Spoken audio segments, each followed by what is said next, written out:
커버넌트 라이프 교회의 이 메히너 목사는요, 율법주의라는 것을 접시 돌리기에 비유를 했던 적이 있습니다.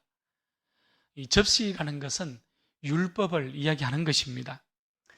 그리스도인들 가운데에서도 율법주의에 매여 있는 사람들이 있는데, 이런 사람들은 우리의 상황에 적용을 해보면 성경 읽기라는 이 접시를 돌리며 살아가는 거예요. 기도와 전도와 구제라는 다양한 접시들을 돌리면서 살아간다는 얘기지요. 어찌 보면 온갖 접시를 다 돌리는 그런 모습일 수도 있겠습니다. 그런데 접시를 돌리다 보면 어떻습니까? 저쪽에서 들리던 접시가 흔들거립니다. 떨어지기 직전이에요. 그러니 재빨리 달려가서 그 접시를 다시 돌려야 하는 것입니다. 그러자 이쪽에 있는 접시가 또 흔들리기 시작하잖아요. 여러분, 돌아가는 접시가 떨어지지 않도록 계속해서 수고로움으로, 자신의 열심으로 그 접시를 돌리는 사람들을 율법주의자들 혹은 엄격한 율법주의자들이다, 이렇게 정의를 내렸던 것이지요. 신앙의 삶이 자신의 수고로움에 기초하고 있다는 이야기입니다. 그러니 시간이 지나고 해가 지나니 신앙생활이 점점 무거워지기 시작하지요. 피곤해집니다. 접시가 깨지면 어떻게 할까? 불안과 염려를 늘 안고 살아가는 그런 신앙의 삶을 우리는 발견해 볼 수 있게 되는 것이지요. 여러분, 그러다가 어차피 모든 접시를 다 돌리는 것은 불가능하다는 사실을 깨닫기 시작한다는 겁니다. 그리고 나서 남들보다 더 많은 접시를 돌리면 되지 않겠는가? 이렇게 생각을 하기 시작합니다. 모든 접시를 돌려야 한다는 부담감은 덜어내고 그저 옆에 있는 다른 지체들보다 내가 한두 개만 더 접시를 돌려도 되지 않겠는가? 라는 스스로 위안을 삼고 안심하며 신앙생활을 해간다는 것이지요. 바리새인들과 서기관들의 신앙의 모습을 아주 적절하게 잘 표현한 비유라고 저는 생각을 합니다. 여러분, 접시 돌리기의 핵심이 무엇입니까? 그것은 나의 수고로움, 나의 공로, 나의 행동에 나의 믿음이라는 것이 기초하고 있다는 것입니다. 이것은 더 정확하게 이야기하면 기독교의 신앙이 아닙니다. 성경에서 말하는 믿음이 아니라는 거예요. 하나님은 우리에게 다른 사람과 비교되어지는 정도의 믿음을 요구하시는 하나님이 아니기 때문에 그렇습니다. 하나님은 우리가 율법이라는 나의 수고로움이라는 그것에 기초하는 믿음이 아니라 하나님의 부르심, 하나님의 은혜라는 그 기초를 가지고 살아가기를 바라고 원하시는 분이십니다. 할렐루야. 오늘 우리 모두의 믿음이 나의 행위나 나의 공로에 기초하는 것이 아니라 그럼에도 불구하고 하나님의 다함이 없는 은혜 위에 기초할 수 있기를 바랍니다. 나를 위해 생명을 쏟아부으신 예수님의 그 십자가에 기초할 수 있는 온전한 믿음이 될 수 있기를 축원합니다. 오늘 예수님께서 바리새인들과 서기관들의 신앙과 삶을 인정하지 않았던 이유가 무엇이었습니까? 하나님의 은혜를 의무적인 태도로, 하나님의 은혜를 형식적인 겉칠의 겉 모양으로 접근하고 바꾸었기 때문이었지 않습니까? 장로들의 전통이었죠. 이 장로들의 전통, 조상들의 유전을 철저하게 지키며 살아갔던 바리새인들과 유대인들이 예수님께 와서 따져 물었지 않습니까? 당신의 제자들은 장로들의 전통을 준행하지 아니하고 부정한 손으로 떡을 먹습니까? 이것이 어찌된 일입니까? 이렇게 따져 물었지 않습니까? 예수님은 이런 모습을 외식하는 자들이라고 규정했던 것을 우리는 살펴보았습니다. 면치레였죠. 체면치레 혹은 겉치레였습니다. 입술로는 하나님을 경외했습니다. 또 그들은 입술로는 하나님을 사랑한다 했지만 그들의 마음은 이미 하나님으로부터 멀어져 있었지 않습니까?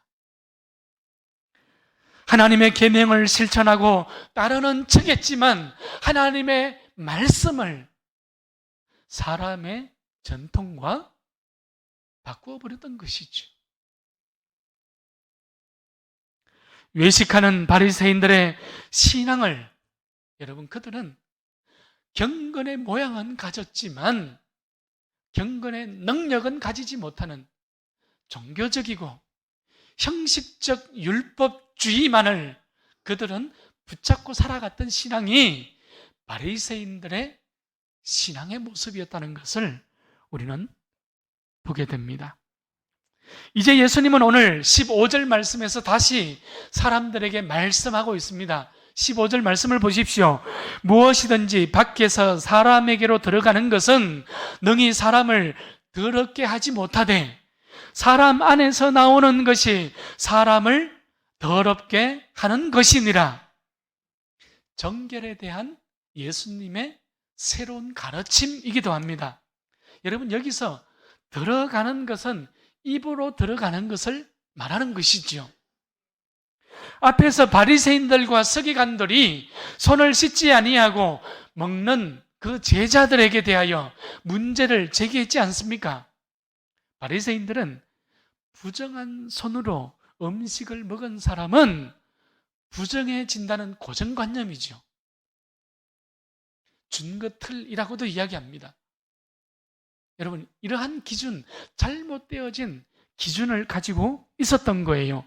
그래서 부정하게 되지 않기 위해서는 이들은 음식을 먹기 전에는 반드시 정결법에 따라서 손을 깨끗하게 철저함으로 씻은 후에야 음식을 먹어야 했던 것입니다. 자, 그런데 오늘 예수님은 어떻습니까? 다르게 말씀하고 있습니다.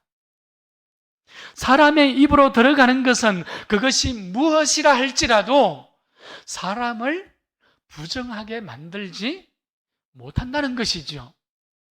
오히려 사람을 부정하고 더럽게 만드는 것은 그 사람 안에서 나오는 것이라고 말씀하고 계십니다. 중요한 것은 성경에 기록되어진 정결 예법을 무시해도 된다는 것이나 혹은 유대인들이 정결 규례로 따라갔던 그 정결 규례들을 폐지해야 한다고 주님께서 강조하고 있는 것이 아니에요. 다만 음식에 대하여서, 먹는 것에 대하여서 바른 관점과 바른 교훈을 가져야 한다는 것을 우리에게 말씀하고 있는 것입니다.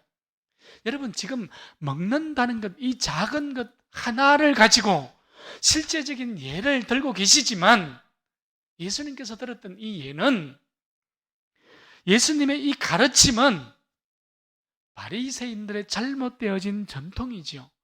바리새인들의 잘못되어진 규례였지요. 그들의 전통과 그들의 규례를 뿌리부터 흔들 수 있기에 충분한 것이었습니다. 바리새인들의 정결법이라는 틀을 흔들기에 충분한 가르침이 되고 있었던 거예요. 자, 17절 말씀으로 가보십시오. 17절 말씀에서 예수님이 무리를 떠나서 집으로 들어가시는 이유가 있습니다. 제자들을 위한 특별한 배려입니다. 집에 들어가서 제자들이 예수님께 이 비유가 무슨 뜻인지 깨닫지 못합니다. 가르쳐 달라고 요구합니다. 그러니 예수님께서 제자들에게 너희도 이렇게 깨달음이 없느냐라고 묻고 계시지요. 마가복음 4장 13절 씨 뿌리는 자의 비유와 또한 6장 52절 오병이어의 그 놀라운 기적의 사건 이후에 마가는 여전히 제자들이 여전히 우둔하여서 깨닫지 못하였다. 그들의 마음이 둔하여서 깨닫지 못하였다고 우리에게 반복적으로 기록해주고 있는 모습도 우리는 찾아볼 수 있게 됩니다. 오늘 본문에서 예수님은 먹은 음식은 마음으로 들어가는 것이 아니라 배로 들어가서 뒤로 나간다고 말씀하고 계십니다. 오늘 19절 말씀에서 이러므로 모든 음식물은 깨끗하니라 주님께서 말씀하셨지요. 자, 그러나 사람에게서 나오는 것이 사람을 더럽게 하는데 여러분, 그것은 사람의 마음으로부터 나오는 것이라고 우리에게 말씀하고 있습니다. 사람을 더럽게 하는 것은 손을 씻지 않고 먹는 음식이 아니라 그 사람의 마음으로부터 나오는 것에 의하여 사람이 더럽혀진다, 부정해진다. 주님께서 말씀하고 계시죠. 21절 말씀을 보십시오. 속에서 곧 사람의 마음에서 나오는 것은 악한 생각, 곧 음란과 도둑질과 살인과 간음과 탐욕과 악독과 속임과 음탕과 질투와 비방과 교만과 우매함이니 이 모든 악한 것이 다 속에서 나와서 사람을 더럽게 하느니라. 예수님은 지금 마음에서 나오는 악한 생각들을 12가지로 열거하고 계시는 거예요. 손을 씻었는가? 씻지 아니하였는가? 음식을 무엇을 먹었는가의 문제가 아니라 마음에서 나오는 악한 생각들이 행동으로 나타나게 되고 그 죄가 사람을 부정하게 만든다고 주님께서 지금 말씀하고 있는 것이죠. 문제의 본질이 무엇인지 정확하게 보고 계시는 예수님이십니다.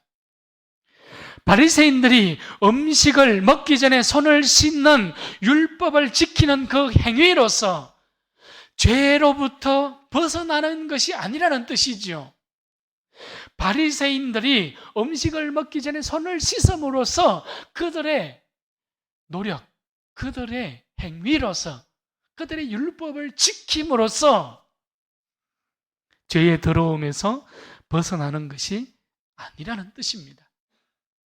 음식 자체가 죄의 근원이 될 수는 없다, 이 말씀입니다. 서론에서 말씀을 드린 것처럼 이 율법이라는 접시 돌리기의 모습과 너무나도 닮아 있지 않습니까? 우리는 전통이라는 접시를 돌리며 살아가지요. 규례라는 행위의 접시, 수고로움의 접시를 돌리면서 살아가는 것이 아니라 오늘 예수님은 그 마음 속에 하나님의 은혜를 가득히 채우면서 살아가야 한다는 것을 우리는 주님의 그 말씀의 본질을 깨닫게 되는 것입니다. 바울은 디모데전서 1장 19절 말씀에서 믿음과 선한 양심을 가지라고 하였습니다. 어떤 이들은 이 양심을 버렸고 그 믿음에 관하여는 파선하였느니라 하였습니다. 여기서 믿음과 양심은 상호 의존적인 거예요. 선한 양심은 그리스도인이라는 존재 양식을 결정하는 요소이기 때문에 그렇습니다. 다른 말로 표현하면 선한 양심이 작동하지 않으면 믿음도 잃어버린다는 거예요. 바울의 표현대로 파선하는 것이죠. 선한 양심이 작동해야 믿음도 온전해질 수 있다는 것입니다. 양심이라는 단어가 헬라어로 보게 되면 시네이데시스라는 단어예요. 무슨 뜻인가 하면 이것은 함께함, 함께 안다, 이런 의미, 뜻을 가지고 있습니다. 아메리카 원주민들은 이 양심을 마음속에 삼각형으로 생각을 했다고 합니다. 여러분, 양심의 삼각형을 가지고 있으니 양심의 가책을 느낄 때마다 이 삼각형이 돌아가는 거예요. 삼각형이 마음속에서 돌아가니 어떻습니까? 가책을 느낄 때마다 마음이 아프다는 것입니다.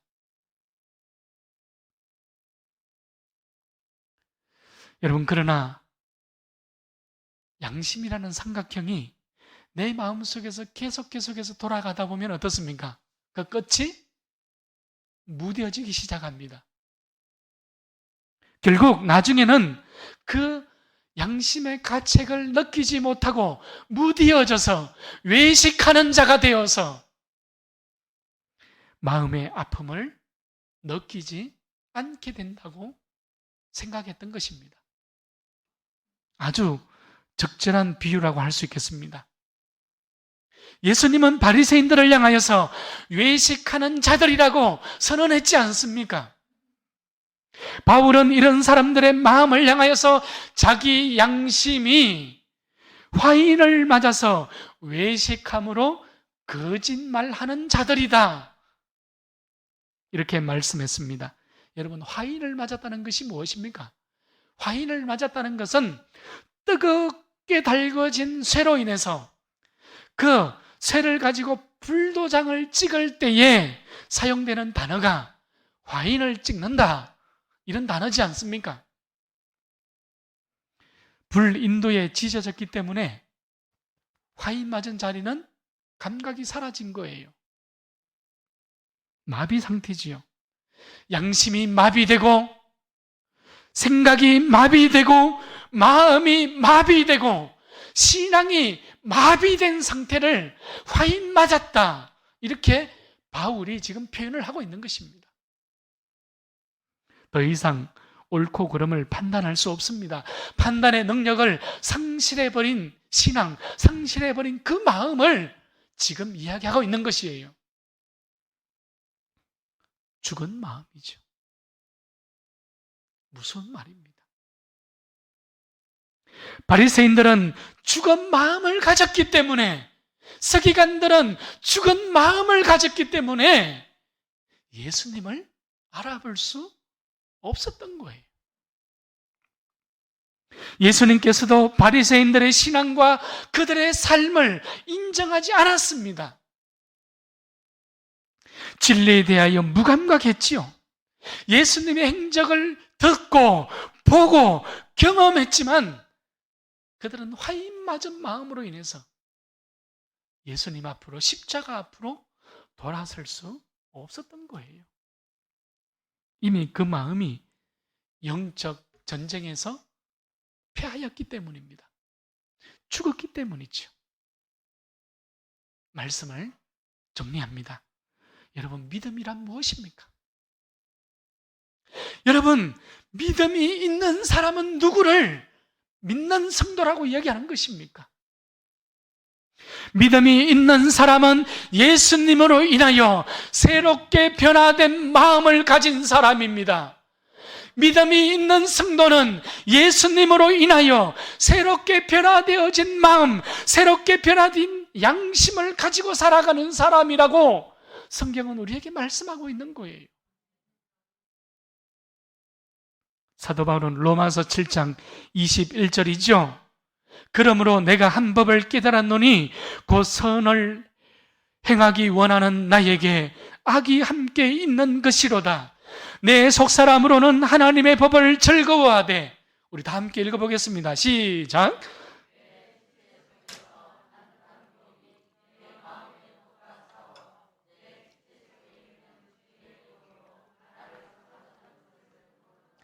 오라, 나는 공고한 사람이로다. 이 상하망의 몸에서 누가 나를 건져내리라. 우리 바울의 탄식입니다. 자기의 마음속에 일어나고 있는 그 두 가지의 싸움이 얼마나 치열했던지 바울은 지금 탄식하고 있는 거예요. 선의 마음이, 악의 마음이, 성령의 법이, 죄의 법이 내 마음에서 치열한 전쟁을 하고 있는 거예요. 다른 표현으로 하면 마음을 두고, 내 마음을 두고 내 안에서 치열하게 싸우고 있다는 것을 바울은 지금 발견하고 있다는 것입니다. 내 마음이 영적 전쟁터인 것이지요. 그러나 바울은 바리새인들과는 달랐어요. 서기관들과는 달랐습니다. 바울은 예수님을 알았던 거예요. 바울은 예수님으로 살았던 거예요. 바울은 예수님의 신실하심을 믿는 믿음을 가지고 예수님 앞으로 돌아설 수 있었던 거예요.